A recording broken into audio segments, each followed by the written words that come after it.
Hello, everyone. Welcome to Teacher Development Webinars. My name is Amanullah Khan. I facilitate virtual programs at Teacher Development Webinars. Very happy Ramadan to all of you. We are halfway through Ramadan, but since it's first webinar at Ramadan, I'll say all Ramadan Kareem to everyone celebrating.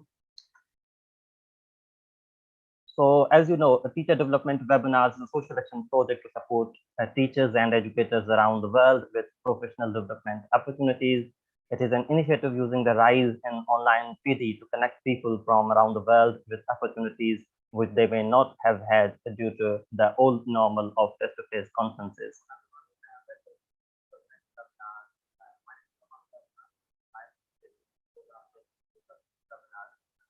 So in this webinar, we'll look at the stories of teachers who have addressed the difficult circumstances of teaching in a large class, low resource setting by finding out about colleagues' successful practices and turning their problems into questions, exploring their situations to carry out new actions. We'll provide practical ideas to apply some of these strategies to the current, even more challenging problems teachers are faced with during the pandemic.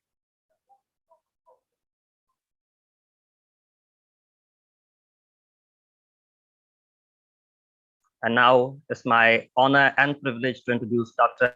Richard Simmons for this webinar. Dr. Richard Simmons, University of Warwick, UK, is known for his work supporting teachers of English and public education systems in countries of the Global South, in particular as founder and former coordinator of the English and Large Classroom Network, and as academic advisor to teacher research programs in Latin America and South Asia.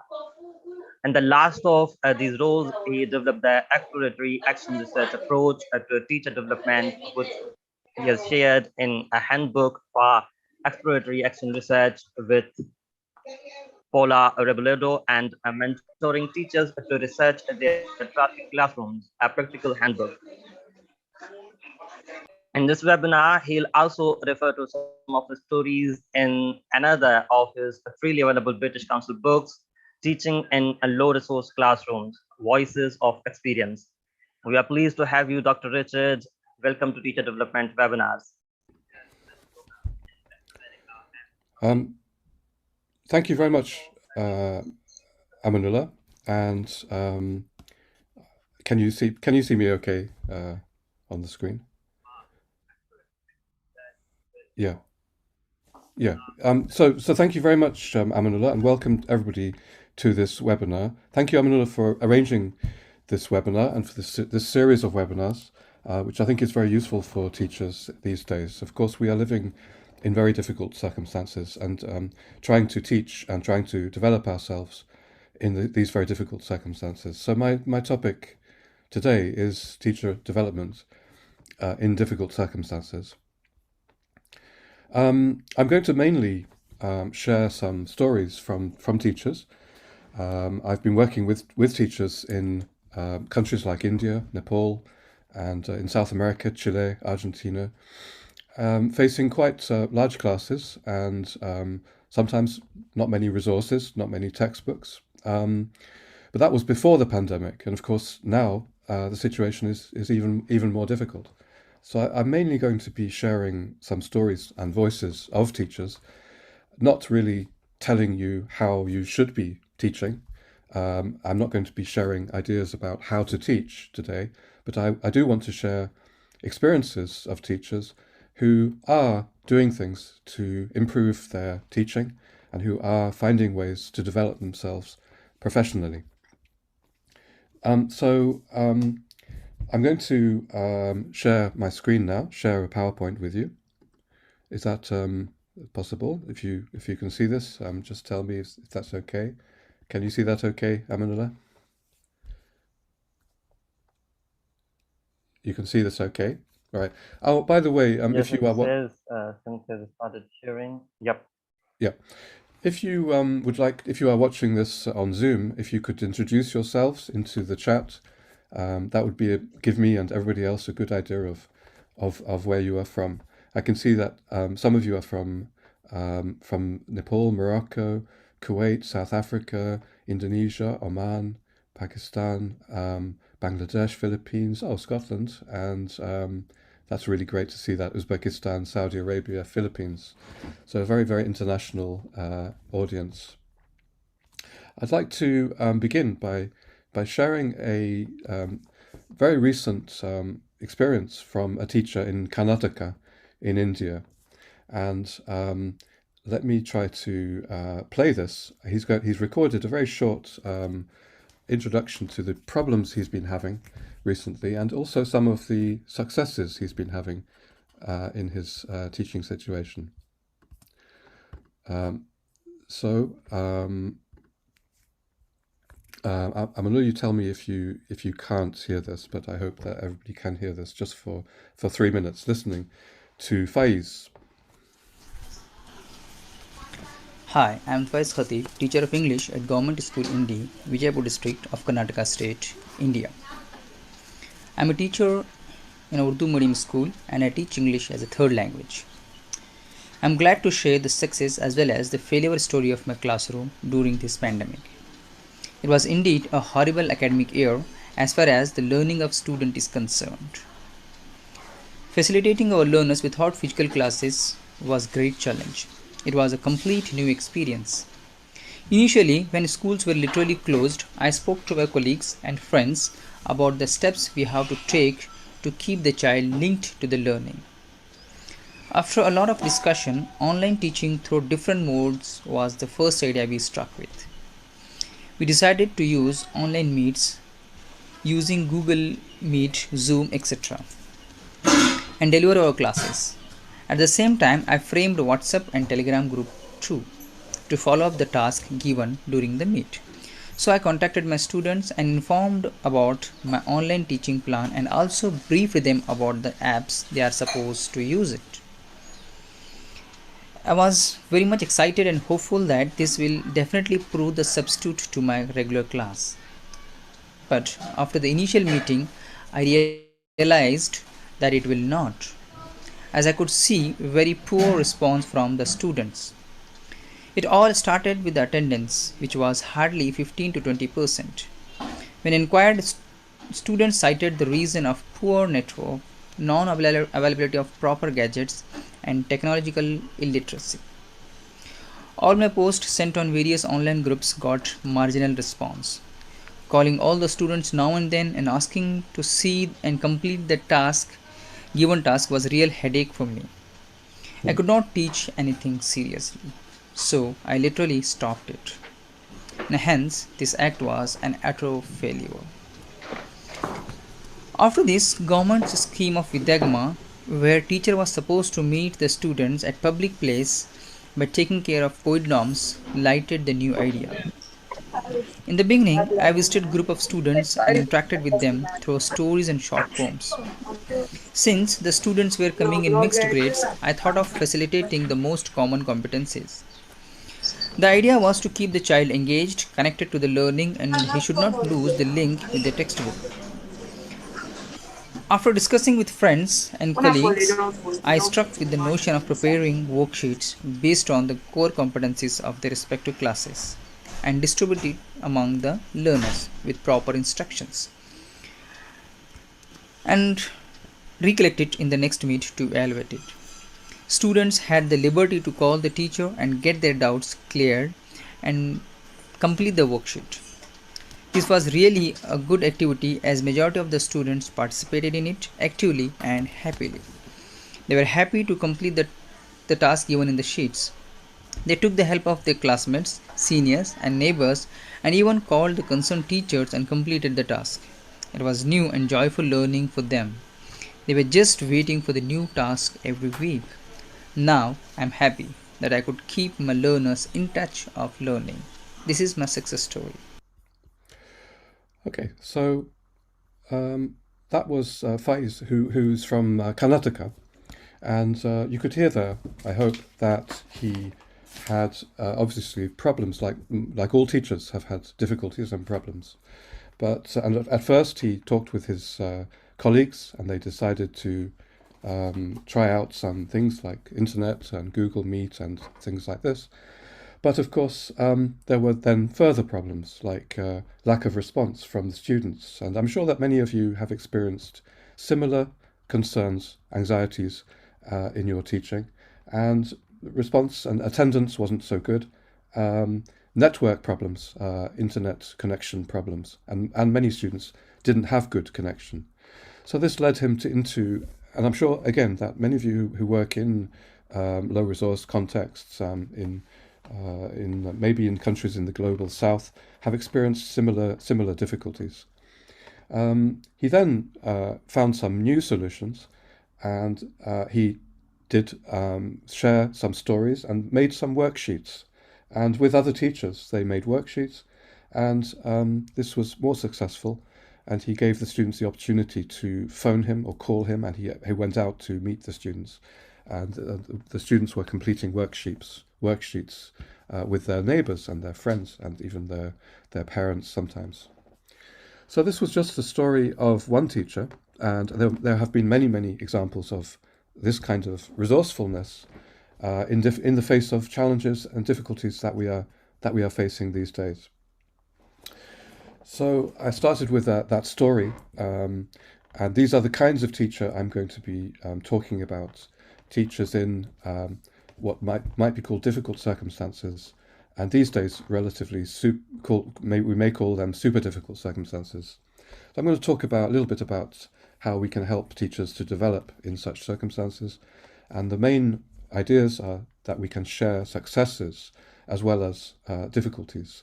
So we heard some successes there from Faiz, and this was in the context of some work that Dr. Nazir Hussain has been doing with teachers in Karnataka to encourage them to share their recent success stories. We could also go from the problems we face to turn problems into questions. And I want to also talk about action research, exploratory action research as one way of development, teacher development. So let's start with this idea of difficult circumstances. My title is Teacher Development in Difficult Circumstances. And I may say also for difficult circumstances. So teachers are developing in order to try to meet the challenges of difficult circumstances. The phrase difficult circumstances comes from the title of a book by Michael West, who was a teacher educator in what is now Bangladesh in pre-war times. He wrote a book in 1960 called Teaching English in Difficult Circumstances.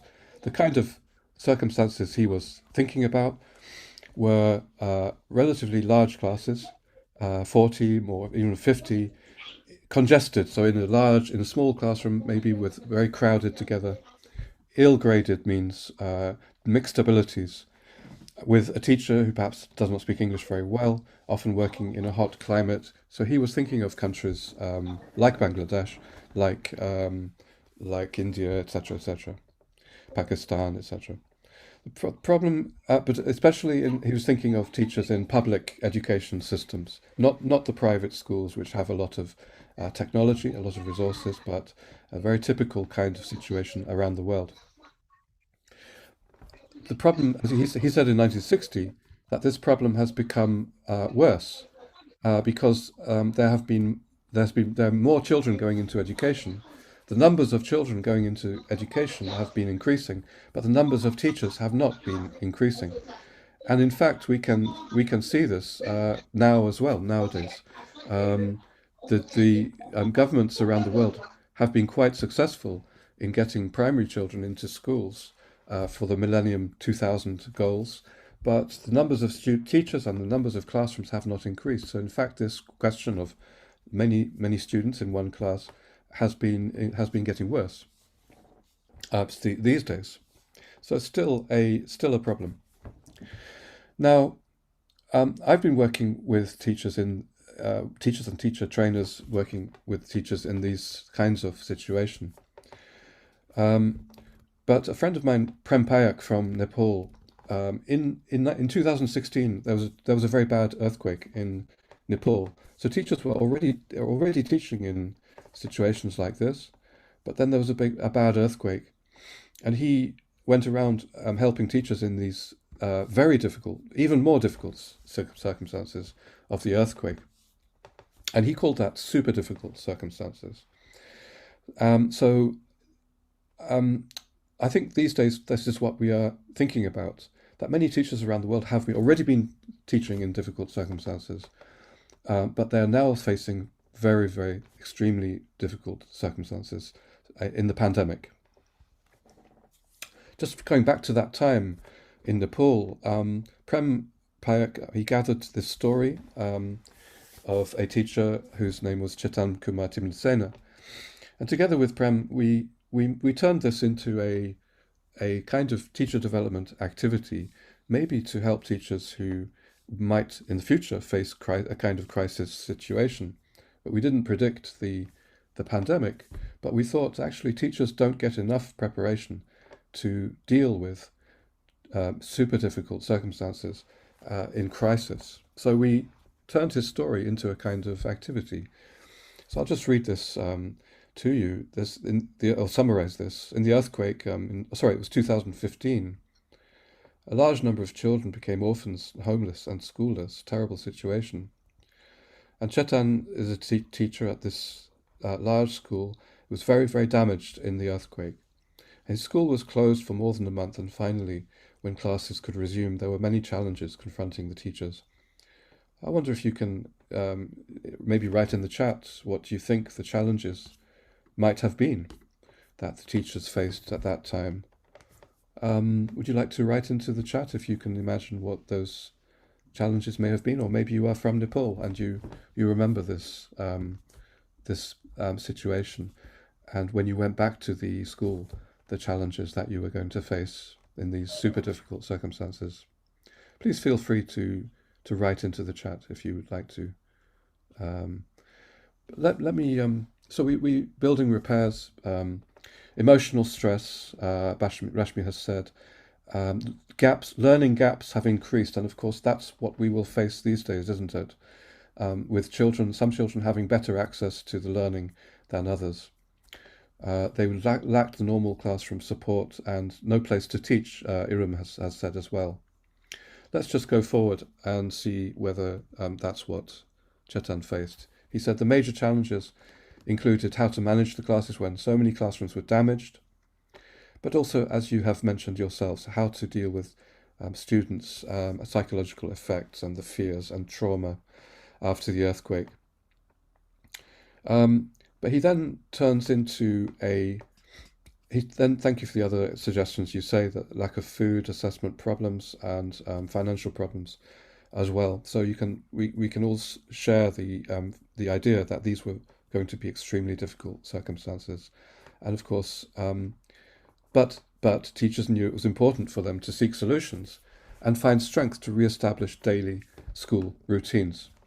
And in fact, the teachers then went on to share their own stories with the children and start to address the issues that they had been facing by sharing their own feelings and stories. And I will share Chetan's story, the whole story, with you, with all of the slides from this presentation, and also many links through this link. So I'll show you this link sometimes, and you'll be able to go and see the full story later on. That was just to introduce the idea of difficult circumstances and super difficult circumstances, and how teachers actually do find solutions, and especially through collaborating with other teachers in such very, very difficult circumstances. And that's to introduce the topic today.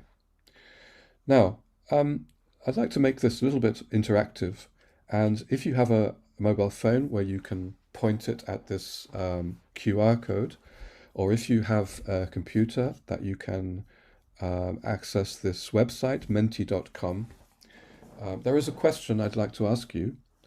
What have been your main difficulties professionally in recent times, in recent pandemic times, which I think are super difficult circumstances for many teachers around the world? If you wouldn't mind just typing 1 or 2 word answers, so we have an idea together of the kinds of problems, situations that you are facing yourselves. What have been your main difficulties in recent crisis times? And I hope I can share the screen with you. If you can start to type into there, can you see that okay? Then I will share the results.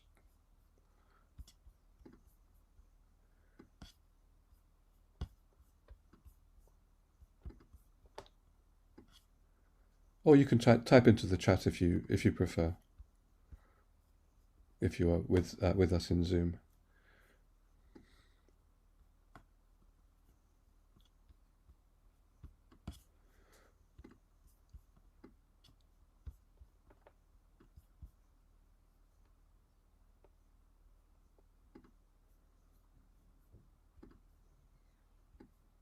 Thank you. You're starting to share, I can see. So I'm going to stop sharing that. I'm going to share the results.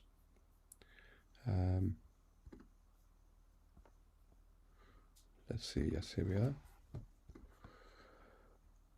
Okay, so can we see that these are the difficulties that you have been sharing so far? A major one so far is network issues, connectivity, digital divide.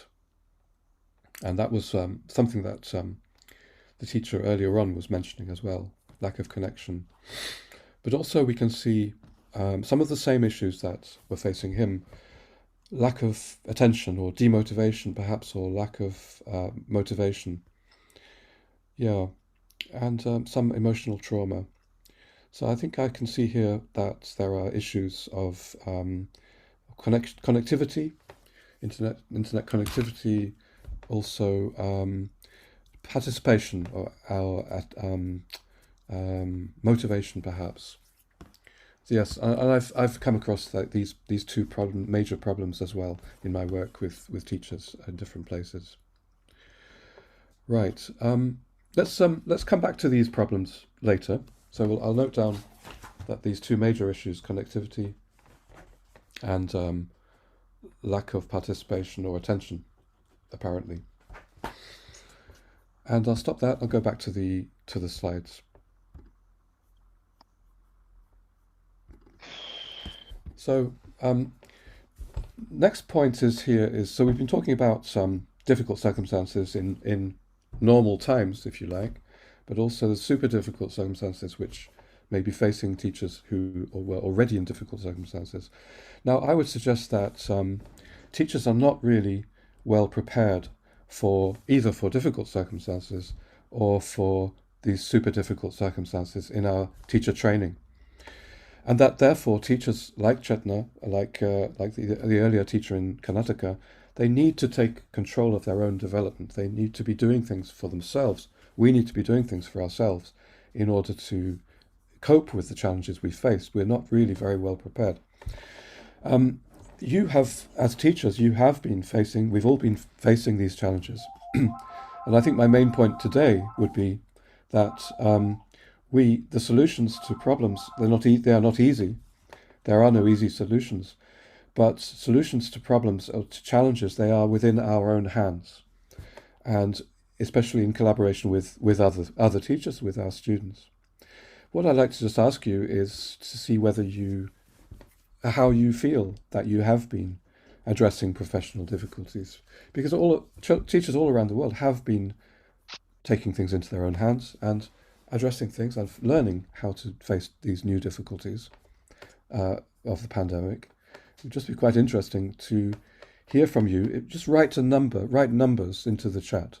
Which of these, maybe the top three for you, which ones have been the most important for you in addressing your professional difficulties in recent pandemic times? Would you please write into the chat if you are on the Zoom? And then I can tell the others who are watching on YouTube what most of you are writing. Oh, I can see we have 77 participants now from all around the world. So far, I can see that from other teachers, this is very popular. Also from webinars like these webinars. And also by actively researching my experience. This is coming out, and I'm going to move on to that a little bit later. Yeah, okay. I'm not seeing, again, I'm seeing from other teachers, from webinars, from social media blog posts, by reflecting on my experience, by actively researching my experience. I'm seeing very little, very few from books, and very little from academic journals. And I can see a lot. It's interesting that rather few people are saying from my own head, but of course, everything goes through your head, even if you're learning it from other places. And I'm sure that you have been very creative and resourceful in your teaching. But the point I'd like to make here is what I expected, which was that actually we are not really learning as teachers in this very new and difficult and strange situation. We're not really learning from research that academics have done. We are mainly learning from other teachers and from sharing with other teachers. I think that's a major area, and webinars are mainly that as well. And so my points here are quickly to say that teacher training doesn't usually prepare teachers for teaching in difficult circumstances, and it certainly doesn't prepare teachers for crisis situations. That's why with Prem we were starting to make some materials about the earthquake in Nepal, but we didn't get very far. Anyway, ideas coming from outside the situations that we are facing are often not very appropriate anyway.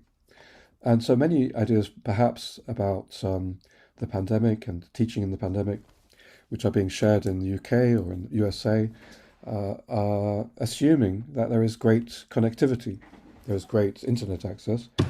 And just like in the past, many ideas for teaching in a small class were not, and communicatively, were not really very appropriate for a very, very large class of students. In the same way, I think many ideas which are popular or useful in situations which have very good connectivity are not necessarily the most useful for teachers in developing countries. In the past, there have been attempts to try to redress the balance, where most ideas are not really appropriate in large classes.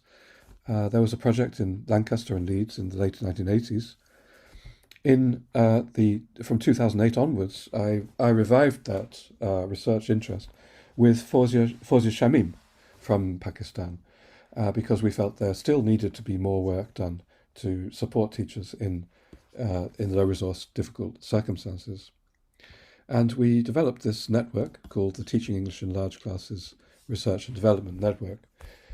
Here are the links to a website where, since 2008, we've put up ideas about teaching for teachers and for teacher trainers, for teaching in large classes, but not just large classes, in difficult circumstances generally.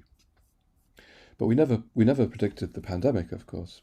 However, in this group, TELCnet, we did organize some discussions among teachers in South Asia, in Africa, in Latin America, in the very early days of the pandemic. That was last year. If you have questions, please do write your questions into the chat. I won't stop to answer questions, Sandy. I think you've got your hand up, but I'll just write them in the chat and I'll come to them later. So these are some of the resources I'd like to introduce you to, the website there, and the Facebook group that all teachers in what I'm calling difficult circumstances or challenging circumstances are very welcome to join to share ideas. And it's based on research, and I'm not going to talk a lot about research, but the kind of principles of research which are underneath this network is that small class teaching in UK or USA should not be seen as the norm. Instead, we need to look at low resource contexts and large classes not as a problem, but as normal. This is the normal situation for most teachers in the world. So we need to look at practice of teachers in such circumstances, especially good practice, and share that practice among teachers and teacher trainers in order to help teachers get better prepared for teaching in such circumstances. And So around 2011, I set out these principles for the network. And what I'm going to say today follows from these principles. So we need to, in this network, we need to focus on issues which are practically important for teachers themselves. We need to support teachers to develop appropriate methodology from the bottom up. For example, through practitioner research, which I'll talk about later. And for this purpose, a story-based, qualitative, exploratory approach is useful. That's why today I'm sharing stories of teachers. So let's move on to the more practical ways that teachers do develop themselves in difficult circumstances. As you've seen, sharing success, looking at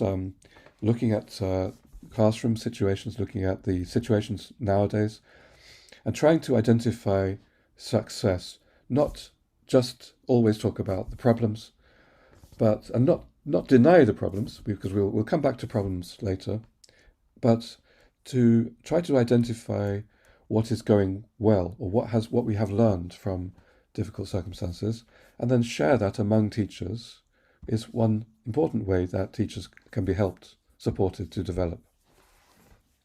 So just to go back to the pre-pandemic days, the days before the pandemic, for example, I did an interview with Zakia Sarwar, who some of you may know, in Pakistan. She's called the mother of SPELT. The teacher association in Pakistan is SPELT. And of course, teachers in Pakistan, in South Asia, they often do find that teacher associations can help them develop when there are not other opportunities to develop themselves. For example, NELTA in Nepal, or BELTA in Bangladesh, and INET and ELTAI in India, for example. So Zakia Sarwar has a very interesting approach to teaching in large classes. And, excuse me, it involves project work. I won't talk about it now because I'm not going to talk about particular approaches, but it's certainly very useful to find that there are teachers like Zakia who are doing very successful things with very large classes, like maybe 80 or 90 students, involving group work and project work. So we can see if we can find teachers who are doing very important, interesting things. Another one was Madhav Timlisina, another teacher in Nepal, a normal, typical secondary school. So Prem, my colleague, my friend and co-researcher, found these stories, and this was a story that I like to tell, with permission, of course, from Madhav and from Prem. So I'll summarize this, but in his school before the pandemic, there were students from different ethnic communities. Nepal, of course, is a very multilingual, multicultural country, and he tries to use some aspects of their language and tries to talk about their feasts and festivals in the class. And this is something successful that he does, where he addresses their linguistic as well as cultural identity. So he's saying that large classes, of course, are a problem, and he started his story by talking about all the problems, but here we are focusing on some of the positive things that he does. As a result, he says they feel welcome in the class, even if it is crowded. They feel that the teachers care about them, and it helps me make my students feel supported. Mixing the ethnic identities, he finds students work vigorously. So he's seeing that here, a large class can be a resource, it can be an advantage.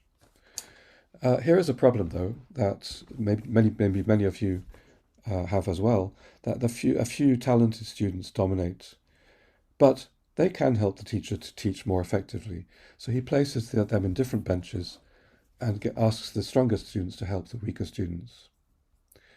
And he does that partly by doing a proficiency test so that he can identify the students who can help the others.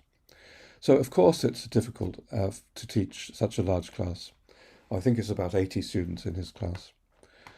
But so it's not possible to reach every individual. This is one common problem. But what he does is he goes through the answers of one student on every bench, and they ask that student to help his friends. So he has found that peer correction and self-correction are useful. So he ends by saying a large class is not only a problem or a burden, but it's also an opportunity to explore new techniques and tools. So, of course, we don't want to be over optimistic. We don't want to be too romantic or rosy spectacles, glasses. But looking for positives, we can find good cases of teachers feeling in control and feeling able to address problems, and that can be useful for other teachers to hear about. Back in 2013, I was invited, because of my interest in this area, to give a workshop on teaching in low-resource classrooms in Kathmandu. And I'm going to share some of the activities from the workshop, because one of them was definitely sharing success stories. So instead of me telling the teachers there how they should be teaching in large classes, which I don't experience myself, I thought it was important that they share their own experiences. So I think all of you also could think about this question for yourselves. And I may give you an opportunity later to write your answers to this question. It's a one way forward for teacher development. So in the groups, we had groups of teachers from Nepal, Bangladesh, India and Pakistan. And they would share. I did the workshop with Amal Padwad from India, who you can see at the front. They would share their recent memories of recent successes to start the workshop. And we then took it further forward. We had about 5 days for this workshop. And we asked them to present to other students. So start to practice to present the story. And then in a pair to practice a little bit more. And actually, it wasn't boring for them. Every time they told the story, it became something new.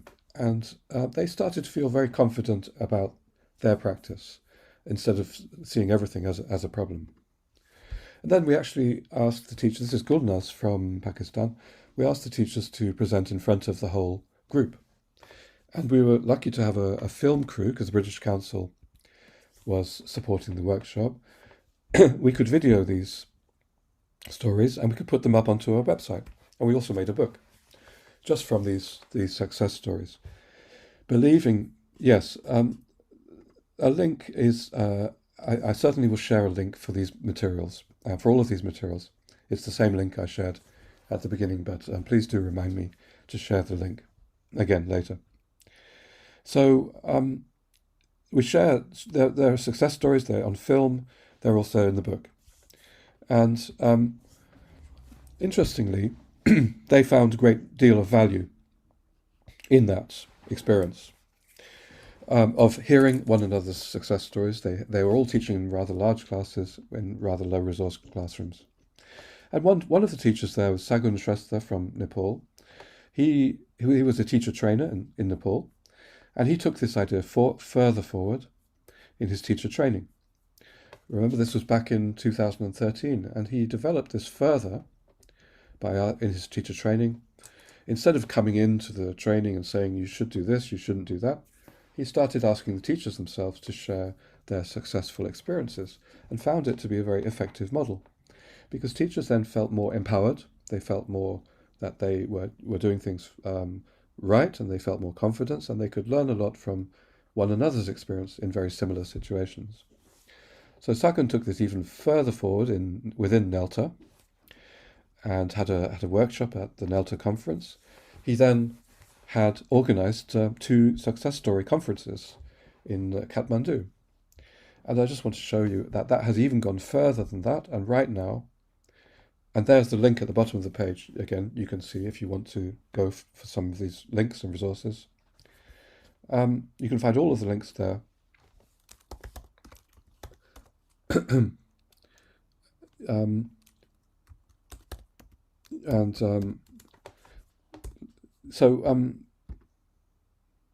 So you can see the link at the bottom there. I don't have to chat it. So this idea of sharing successes and trying to identify for oneself what one has been doing successfully has proved to be a very popular way of teacher development in difficult circumstances. Just through that evidence, actually. I want to share with you one more voice of a teacher, very recent experiences of Rashida, again from Karnataka, in this group that's been being mentored by Dr. Nazir Hussain. And because I think she gives evidence, again, of a teacher who, let me just find it, please. Of a teacher who has, although she has had many problems, has also achieved some successes. Yes, I just need to find it quickly. Stop.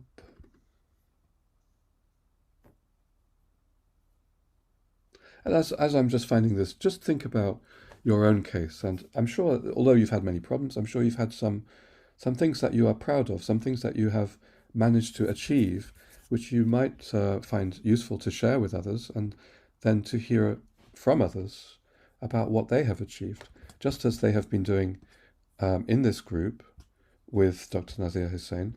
And I'm going to share with you in a minute how they have been sharing, by what process.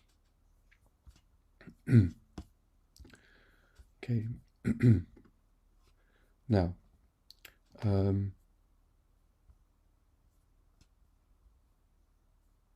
Ravi, I think this might be it. Yeah. So let's listen to Rashida for about 4 minutes. Hello everyone, this is teacher researcher Rashida Inamdar, fortunate mentee of Mr. Nazir Ahmad Hundekar, ARMS 2019-20. I'm a graduate teacher of English, facilitate second language since 5 years at Government MPKBS Sindhi, State Karnataka, India. The most challenging times bring us the most empowering lessons. Thus, being a pragmatic teacher, I plan 2 ways to reach out my children. First, e-learning. Second, one-on-one learning. In e-learning approach, I created grade-wise WhatsApp groups in which I shared study-oriented videos, pictures, and self-designed worksheets based on textbooks with some needed instructions. In the beginning, it was tough to build a rapport between me and my children, but later, the teaching and learning process was enjoyable. In the second approach, for experiential learning, 5 teaching spots were fixed, convenient to the learners. I used to go there every day, carrying books, worksheets, and TLMs, which was a bit difficult task for me. I conducted activities such as fun with phonic coins, change the letter, read the lolly word, dice game, textbook reading, etc. with all needed precautions. While facilitating my children, I have encountered many hardships such as students' attendance, both online and offline, short span of time for planning and preparation. Students encountered technical difficulties. Students found it difficult to adapt to an online teaching environment immediately after traditional classroom learning. Due to sudden change, they were not able to adjust with e-learning.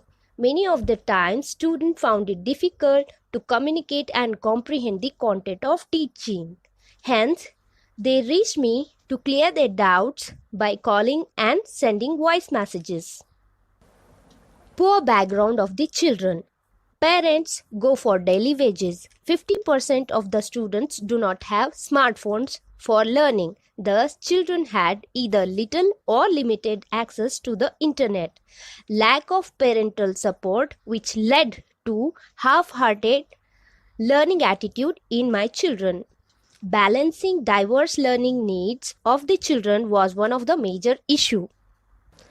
In this tough time of pandemic, I learned to become a pragmatic facilitator. My mindset changed from classroom teaching to e-learning. I am certainly happy and satisfied that I tried to reach my children to the best of my capacity. I literally believe that challenges can explore our best version. So I'm going to stop it there. I think Rashida is with us actually today, Is that correct, Rashida?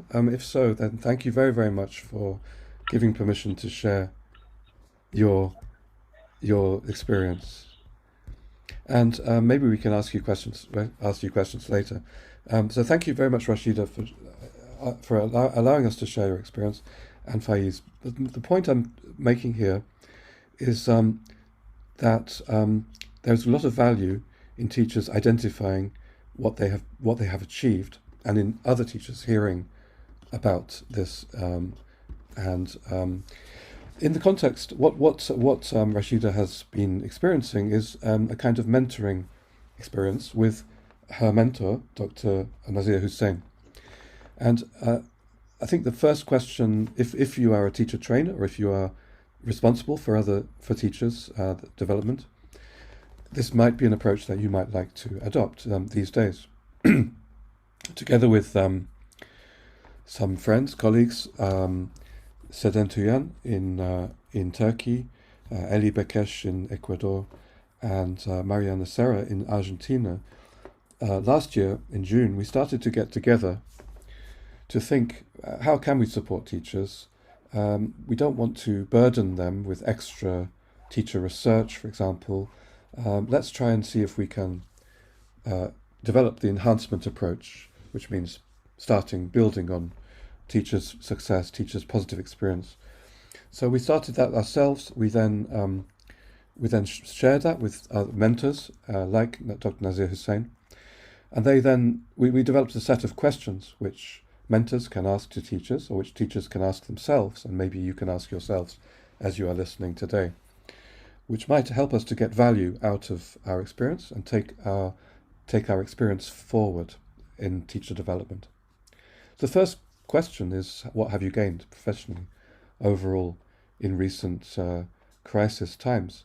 And so I would invite you to share, if you like, you don't have to, with everybody else here. So this is the second Mentimeter activity. So would you mind going there and just spending 2 or 3 minutes thinking about your own experience? What have you gained professionally overall in recent crisis times? And don't forget, this will be shared. Your name won't appear. You'll be anonymous, but your ideas will be shared online. So let me give you 2 or 3 minutes just to think about that, to write a little bit about that.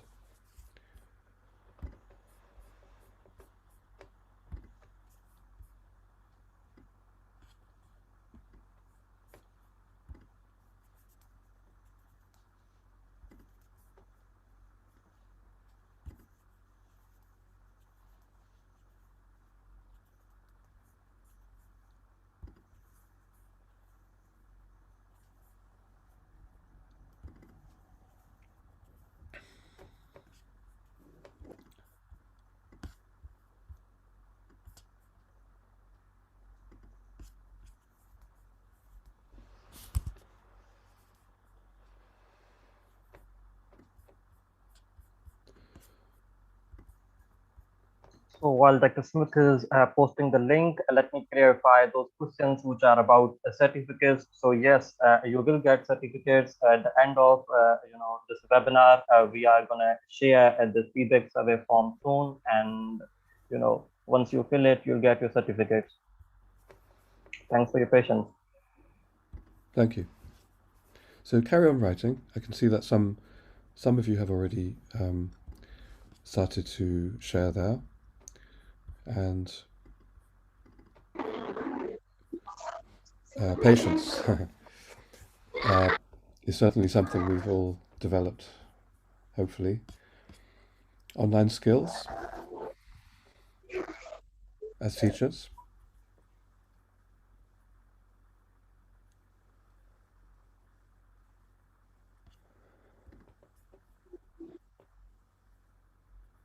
If you prefer, you can write in the chat if you're on Zoom.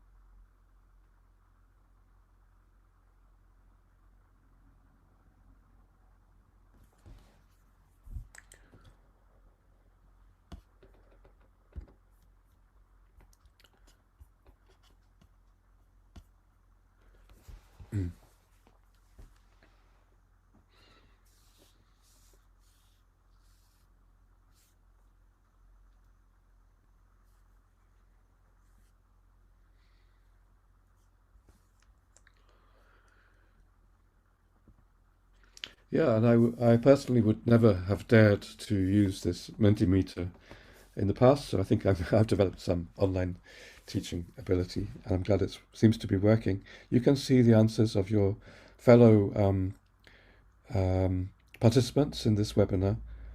I won't read them, but we can see a lot of resilience, patience, and sense that you have developed skills, new skills, and excellent. So just as with Rashida, there are some successes as well as major challenges, and you have many things to share, I think, with one another, with other teachers. Remember that one of the main sources of learning that you have identified for yourselves has been to learn from other colleagues and to share in that way.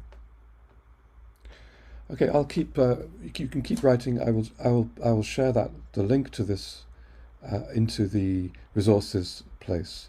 But I'm now going to go back to my slides and move on a little bit.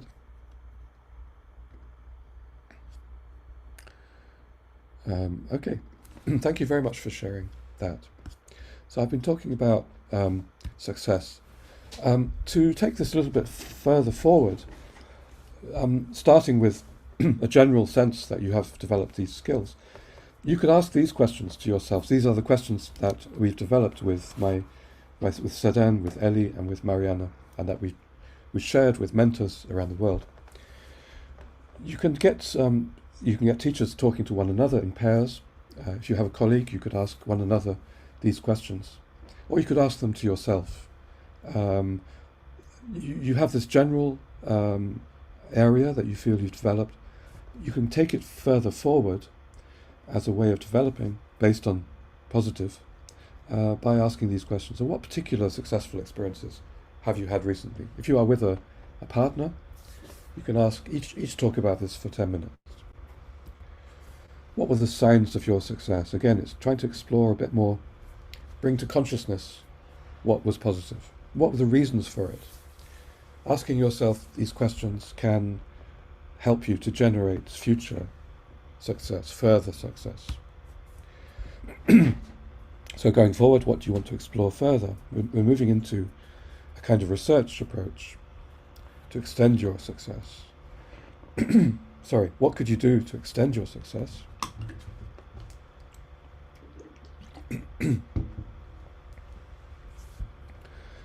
And that's the series of questions we developed, which are being used in different places, including in Karnataka.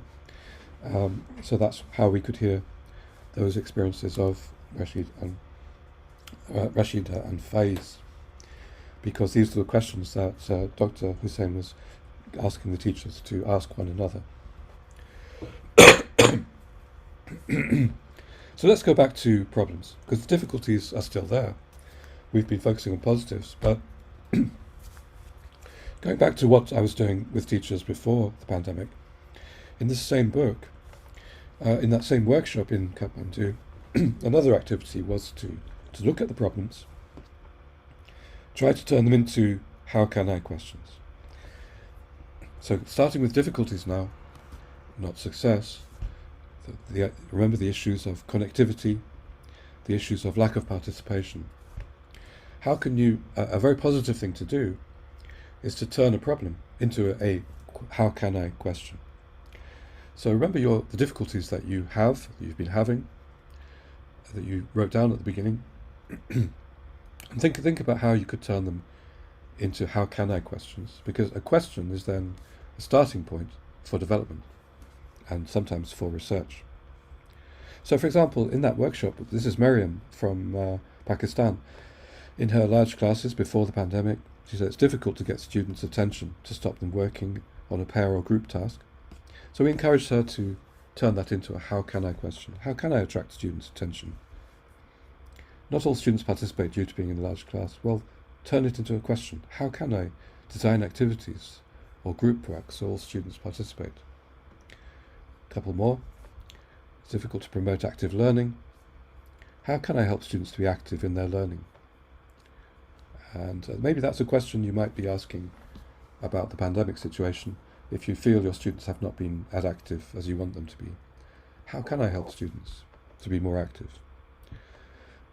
If you've got many, many students, still that you have this problem in teaching the pandemic situation of so many students, how can I provide feedback to students? What are the different forms of feedback that I can use? Okay, so she turned them into how can I questions. Just take this opportunity maybe to write into the chat if you are on the Zoom, or if you're not, then into the chat on YouTube as well. What are some of the how can I questions that you can make out of the problems that you are facing? Okay, so I'd invite you to try to convert some problems into how can I questions that could take you further forward. For example, not all of my students have good internet access. How can I reach the students who don't have good internet access? That's a starting point. That's not a solution. That's a starting point for then finding solutions. Not all of my students, or many of my students, don't seem to participate actively in online teaching. Change it into a question. How can I encourage or support students to participate actively in online teaching? You have many problems. We have many difficulties as teachers. One important thing is to narrow down to one question to concentrate on. In that workshop in Kathmandu, we encouraged as teachers to do that.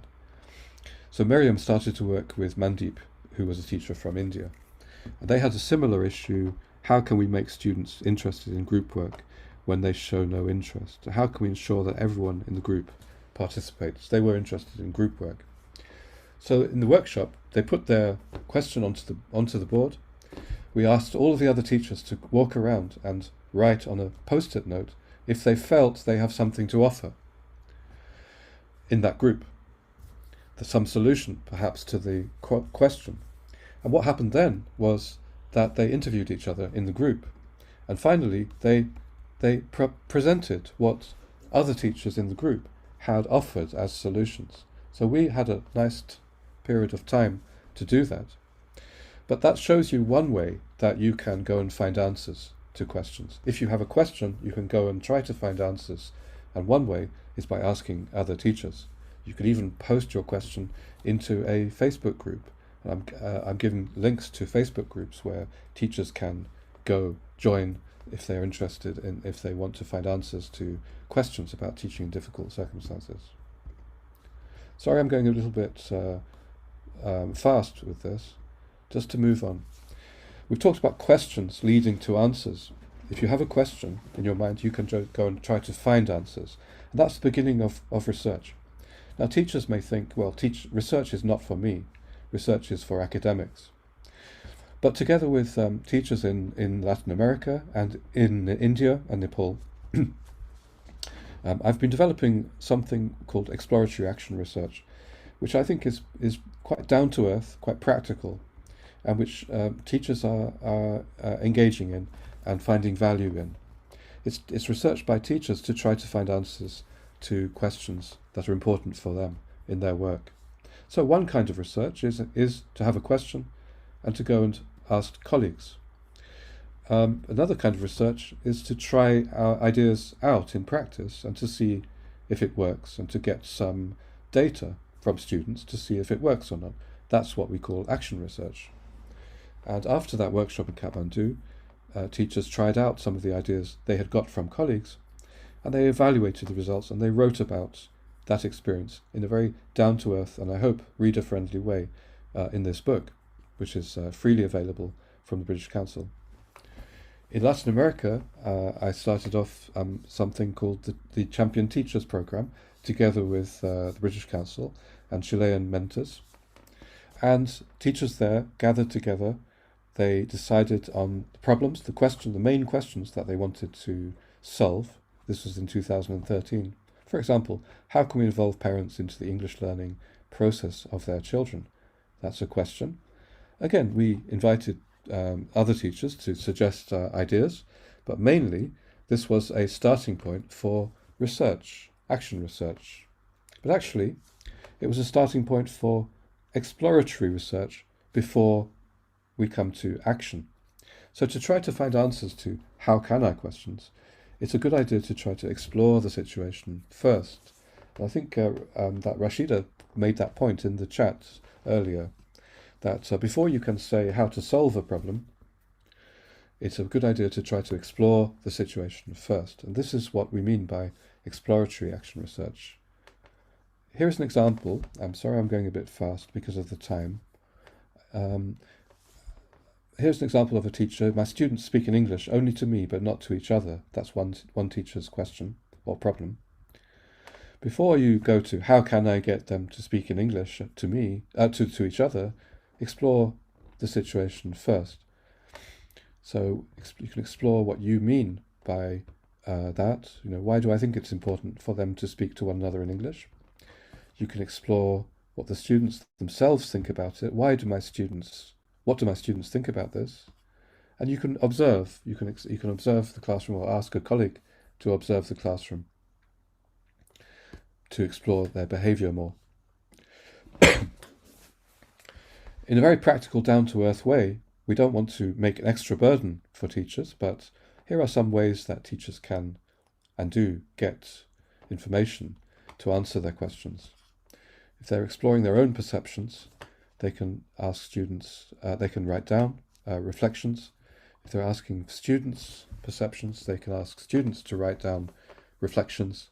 If they're looking at behavior, they can ask a colleague, for example, to observe a class. And then an example I'd like to share from, here are some examples from India with ARMS project. Why do students cheat in the exam? And teachers were presenting their findings through posters. An example from Nepal, which I think you might find interesting. Of course, it's before the pandemic, but I think that this kind of approach to research is a good way of teacher development in the pandemic situation as well. It's a book of stories from Nepal, and one of them is from the teacher Shova Shahi. So I'm going to sort of end with this story and suggest that some resources, some books where you could find out more if you are interested in this kind of approach. So Shova Shahi has difficulties managing a large class. So she came up with questions. What particular difficulties do I have in the class? And what causes the disturbance in the classroom? And some simple methods was to invite a colleague to observe her class and to answer these questions, and for herself to take some notes. She found that her own classrooms were very overcrowded with 89 students, so she found it very difficult to manage the classroom. She tried many different things, but she couldn't find the answers until she had these questions in her mind. Now that's her classroom. So this is what she's going to explore in her exploratory action research. So she asked a colleague to observe her class, and she observed the behavior in her class herself as well. And what her colleague said was that most students were actually paying attention, but just some of the students sitting near the windows were looking outside and creating the disturbance. And then some students were talking about those friends who were looking out of the windows. So she came to the conclusion that students looking outside through the windows were the main cause of the disturbance, and she'd never really understood this before. So through her exploration, she could understand the situation much better, and she could make a better plan for action.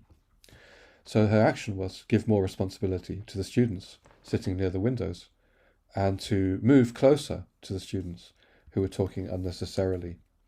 So that's what she did, and she found that solution worked very well.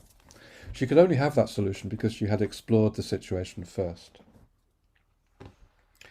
So still some students talk, but everything has got much better than before. And she found that giving responsibility to the students sitting near the window is one of the best techniques to manage disturbance in her classroom.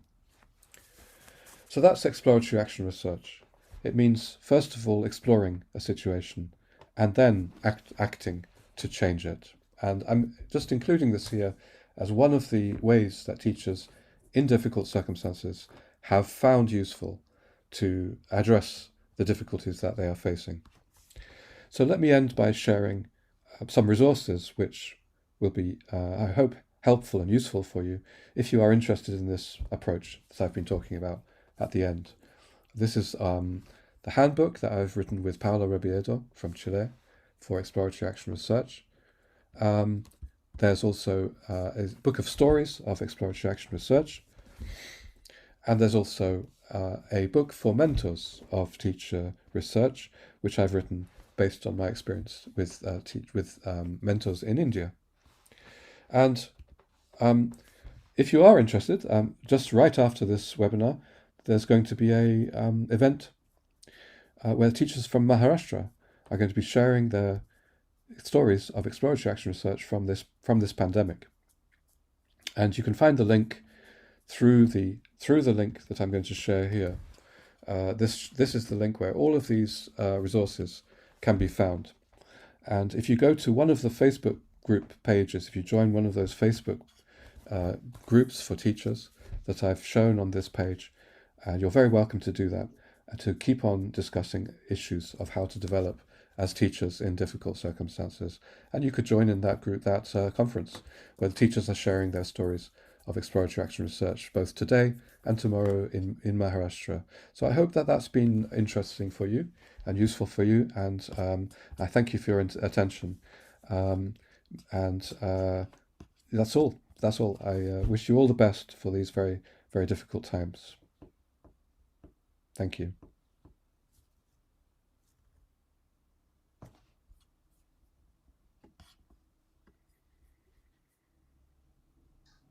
Thank you so very much, Dr. Sims, and for all these ideas and sharing these resources and wonderful stories. So it's about time, and so we can collaborate and support each other in difficult times. I very much appreciate your ideas. So though we are about time, but if there are any questions, I would be happy to take now.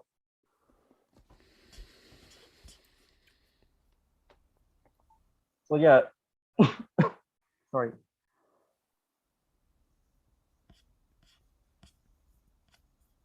So Dr. Richard, Munira from Algeria asked that, is there any difference between teacher development and professional development? How would you define both these terms? Well, we are teachers, but professional development applies to all professions. Like a doctor might need to develop themselves as a good doctor, or nurse as a good doctor. And in fact, nurses, for example, they do reflect on their practice. Sometimes they do action research. Action research is also not only for teachers. So just as we say, well, teacher research is action research or exploratory research done by teachers. Teacher development is professional development that's done by teachers. But the important thing is, it's coming from teachers themselves. It's not just training, not just being trained.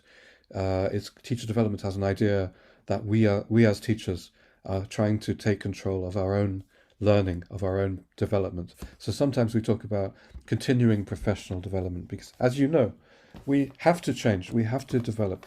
As we've seen in the pandemic, all of us have had to learn great new things. I mean, I never thought 2 years ago that I would be able to use online teaching like I'm doing now. So we need to develop. We do develop. Teachers do develop, and things that are given to us are often not very appropriate. So we need to find ways that are appropriate, or ideas that are good for us, by identifying what's good for us in our context with our students. So I think that's what teacher development is about. Thank you for your question. Thank you. It's different from teacher training, very different, because there we are being told how we should So teach. I have another question from Muhammad Khan, and Muhammad Khan from Taxila, Pakistan. He asked,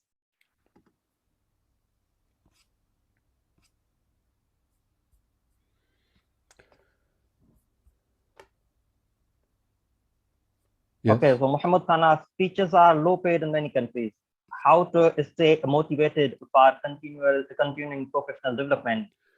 Look, thank you for your question. I don't mean to distract attention from the real difficulties, the real problems that teachers are facing now, and including working conditions. But to change working conditions, we just need to get together with other teachers. We need to join a union, for example, if we can, if it exists, or somehow find political ways to change the structural inequalities, situations in our countries.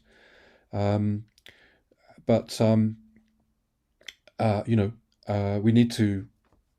need to survive. We need to try to stay positive. I'm not denying there are great problems, and if we have problems in our families with illness, etc., these days, and with our own mental health, but I'm not saying it's easy. I'm not saying it's always possible, but collaborating and trying to make our teaching as good as it can be for our students is what many teachers are doing, and the teachers are finding value in that, in their own development with others, with their students as well, for their well-being. It's one way that we can stay motivated is by focusing on how we can improve our teaching. But it's not a magic solution, I agree.